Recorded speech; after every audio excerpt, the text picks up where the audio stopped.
Hello and welcome to the channel. I'm your host D-Day, and today I'll be bringing you the guide to gem progression in Path of Exile. So whether you're solo self-found and you don't have a market, or if you're a speedster and you're ahead of the market, or if you're a trade league plebe like I am, this guide is definitely for you. So if you're ready, let's play with D-Day. So the first thing that you should do is study up the build that you're interested in, mainly the 6 links that you're going to need for your build. This example that I'm going to use for the guide is going to be pure physical skeletons. So Google, this is self-explanatory, type in summon skeletons PoE or whatever your main link is. Your first choice is going to be the official Path of Exile wiki, and we'll go to the wiki. Here we can go to item acquisition, and it shows you that for this specific gem, the witch gets it for free as a quest reward when the Caged Brute main story quest is completed. And the other classes all have X's. They don't get this gem as a possible quest reward, so the witch does. Under that, it shows that the Templar and the Scion, as well as the witch, of course, they're able to purchase the gem from Nessa in Act 1 after completing the quest, the Caged Brute, which is Brutus, by if you're wondering. Also, in Act 3, there is a side quest called A Fixture of Fate. If you complete that for the NPC Siosa, you'll be able to purchase this, all classes will be able to purchase this gem from him. Or in Act 6, after you complete the optional side quest Fallen from Grace, Captain Lily will be able to sell it to all classes.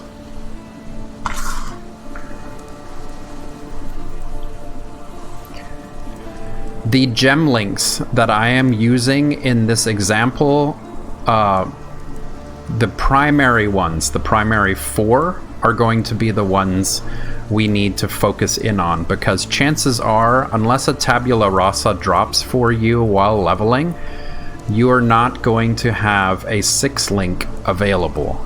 The normal run would have a 4 link. If you're lucky, you'll have a 5 link.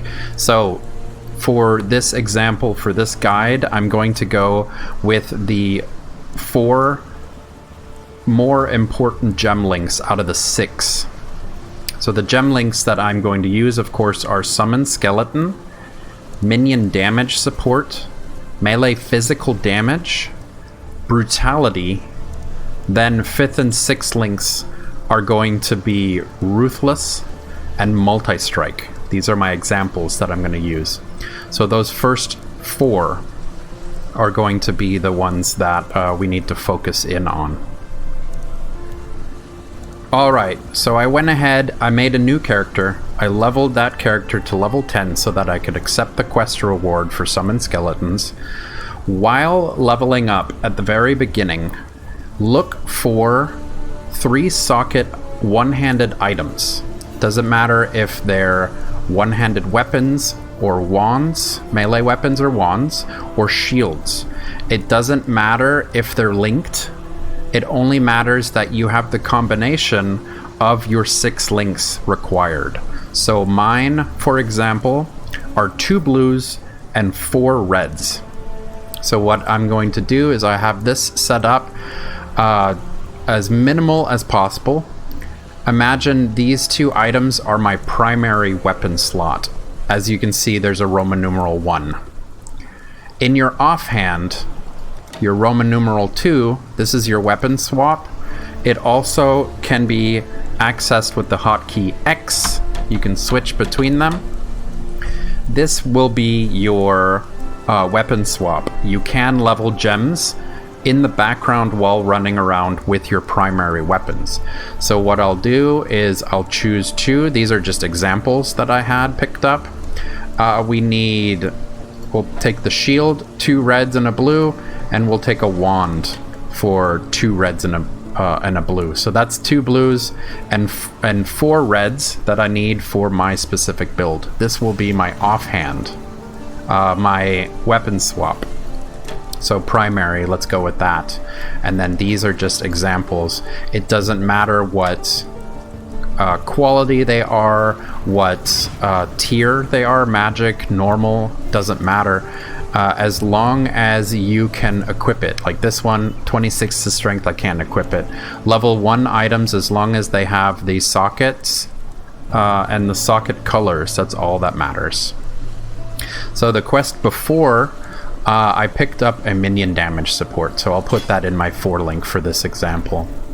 And I'll turn in the quest, which gives me the warden's free. Body Swap, Wither, Flame Dash, Lightning Warp, Summon Skeletons, or Clarity. So there's our Summon Skeletons. We get that one for free. After completing the quest, just like the wiki says, you can purchase them from Nessa in tab number 2. So what we're going to do is we're going to click to our offhand, and we're going to grab another Summon Skeletons and put it in our offhand. It doesn't matter if they're linked or if they're which side they're put into. It only matters that we're leveling another one at the same time. And a minion damage support. Raise Zombie, Summon Holy Relic, Raging Spirit, Minion Damage. And we'll put that one over here. Then we can swap back to our primary and we can keep going. So imagine all of this is our primary and we're running our Summon Skeletons and Minion Damage in here. And our weapon swap has another Minion Damage and Summon Skeletons.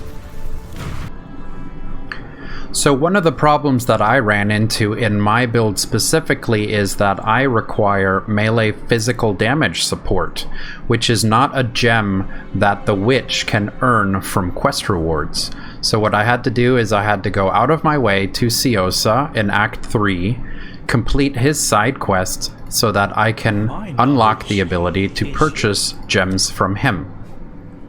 And then the downside to him is you have to physically have the currency in your inventory to be able to purchase from him. So I need melee physical damage. And then we'll buy 1 extra one for our offhand. And we'll level that one up as well. And again, the same issue, I require brutality support, which is not a gem that is a quest reward for the witch, but in Act 6, after you complete the side quest for Lily, you can purchase the remaining gems from her. Brutality, right here, for 1 alchemy orb. And that'll be our 4 link. We'll purchase 1 extra one to level in our offhand. The other 2 gems that are required for my build specifically would be Ruthless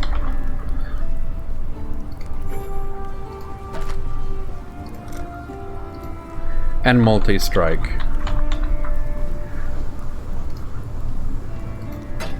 So there we go. Melee physical, Summon Skeletons, Brutality, Minion Damage, Ruthless, and Multi-Strike. This is my 6 link, future 6 link, in my weapon swap.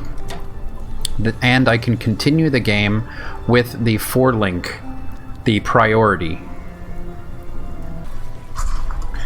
Alright, so the next step that you take depends on if you're playing solo self-found or if you're racing, compared to being trade league and taking it casually. So this will be for the former, for solo self-found and for speed racers. Level all of your gems to 20 max. As you can see, all of them are leveled to 20 in my 6 link. What you do is you take each one of your gems that are level 20 and you sell them with a gem cutter's prism to any vendor.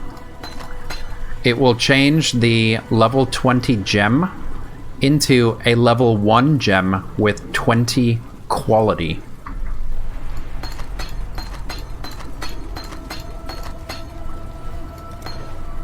See you.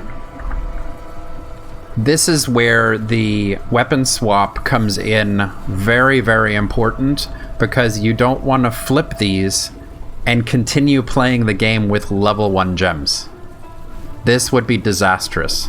You wouldn't be able to clear anything with your main skill and all of its support gems falling into level 1. There we go to our weapon swap. By now, they should all either be level 20 as well, or pretty close to it, level 19. What you do is you take out your weapon swap, and you put them into your main links.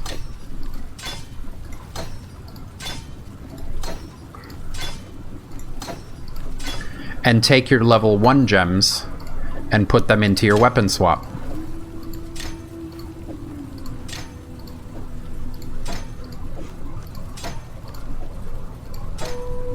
There we go.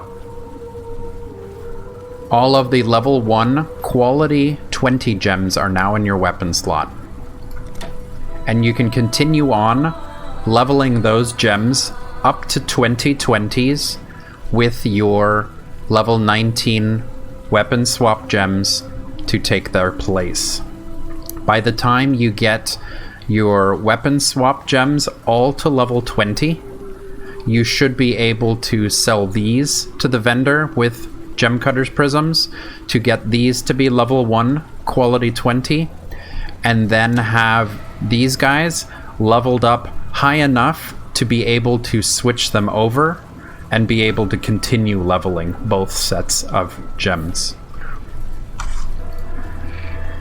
Now, if you're a Trade League plebe like I am, and I level slow and not efficiently, it is much, much, much more efficient to be able to level to 68 and then purchase the failed Val gems from other players that are ahead of you.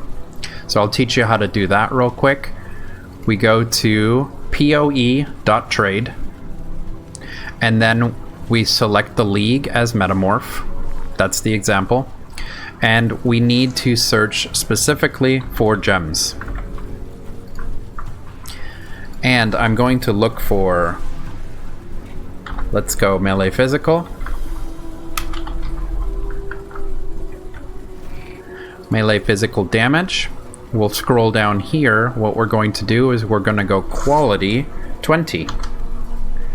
And then we're going to go level 19. And then corrupted, we can put either. When we search,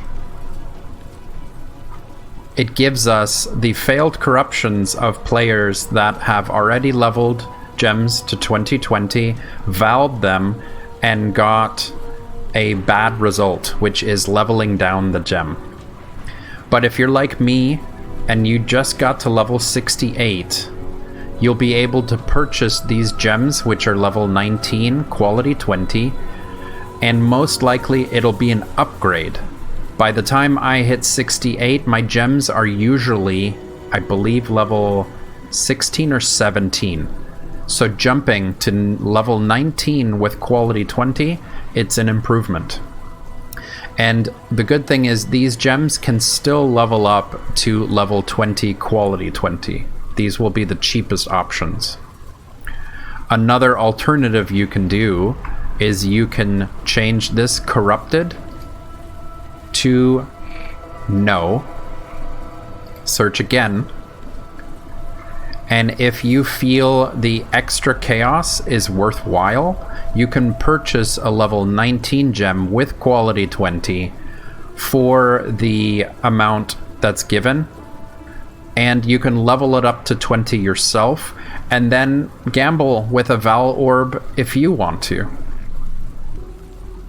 If this is a little bit too expensive for you, you can also change this to Corrupted No, and you can lower the level or the quality.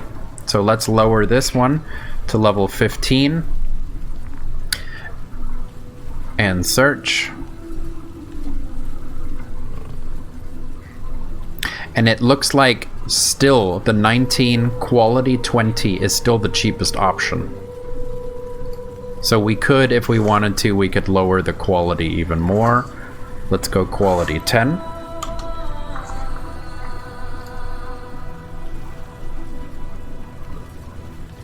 It looks like people are still selling them for 20 chaos each. So this one still is a much better deal. Level 19, quality 20. I would advise against lowering the level. But we can check and see. Price drops a little bit. But I wouldn't recommend lowering the level on it, because at level 19 gems, you can equip those at level 68. That would be a boost to your character. Keep in mind that the one thing that should be taken into consideration is going to be the currency and how much gem cutters prisms are worth in the league. So we'll go to what do you want? Gem cutters prism. What do you have? Chaos. We'll hit search. And it shows us that we could purchase 10 gem cutters prisms for 14 chaos. So we could purchase 20 gem cutters prisms for 28 chaos. To me, that means that I should not purchase any gems for more than 28 chaos, because if they cost more than 28 chaos, I could just buy the gem cutters prisms and quality it from 0 to 20 myself.